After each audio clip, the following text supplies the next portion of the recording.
படிச்சு பிராக்டிஸ் தான் பண்ணிட்டு இருந்தீங்க. அந்த ஃபீல்ட விட்டு ஏன் சார் நீங்க பொலிட்டிக்கல் ஃபீல்டுக்கு வந்தீங்க? எதனால வந்தீங்க?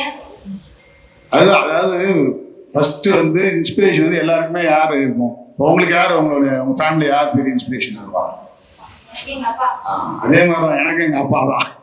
அதனால என்ன, நான் வந்து சின்ன வயசுல இருந்தே எங்க அப்பா வந்து பொலிட்டிஷியனா இருந்தாரு. அவர் ப்ரொஃபஸரா தான் இருந்தாரு. ப்ரொஃபஸரா இருக்கும் போதே தீகா இருக்குதுங்களா, திராவிட கழகம் தெரியுமா உங்களுக்கு? தெரியுமா தீகா? அதுல வந்து அவர் பெரிய பேச்சாளராக இருந்தார். அதனால அப்ப நடக்கிற எல்லா மீட்டிங்க்கும் நாங்களாம் சின்ன வயசுல இருந்து 4th 5th படிக்கும் போதுல இருந்து தமிழ்நாட்டுல எங்க மீட்டிங் நடந்தாலும் அதுல எங்க அப்பா ஒரு பேச்சாளராக இருப்பார் தீகால. அதை எங்களுக்கு கூப்பிட்டு போயிடுவார். சாட்டர்டே தான் யூஸ்வலா நடக்கும். அதனால எங்களுக்கு லீவ் டைம்னால அதனால ஒரு 10 வயசுல இருந்தே எல்லா மீட்டிங் போயிருக்கேன் தமிழ்நாடு ஃபுல்லா எல்லா ஊருக்கும். அதை பார்த்து அதுல அப்படியே ஆர்வம் ஆயிடுச்சு அந்த பாலிடிக்ஸ் வரணும்னு. ஆனா வந்து எஜுகேஷன் தான் முக்கியம். ஏன்னா எங்க வீட்டுல வந்து எல்லாருமே, எங்க வீட்டுல வந்து ஒரு 30 டாக்டர் இருக்காங்க.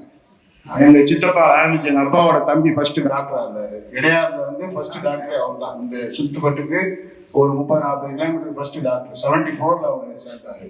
அதுல இருந்து எல்லாருமே டாக்டர்ஸ். அதனால வந்து டாக்டர் படிச்சே ஆகணுன்ற மாதிரி ஒரு கட்டாயம். அதனால நானும் மெடிசன் படித்தேன், நம்ம எம்பிபிஎஸ் முடித்தேன். அதுக்கப்புறம் எம்பிபிஎஸோட நிறுத்த முடியாது, அதுக்கப்புறம் பிஜி படிச்சே ஆகணும்னு சொன்னாங்க. சரி பிஜி திருப்பி எம்எஸ்ஆர் படிச்சுட்டு டாக்டரா ப்ராக்டிஸ் பண்ணுறத விட பொலிட்டிஷியனாக இருந்துன்னு வச்சுக்கோங்க, எவ்வளோ ஹெல்ப் பண்ண முடியும், அது வேற ஒன்று இருக்குல்ல. அதுதான் ரொம்ப முக்கியமான காரணம்.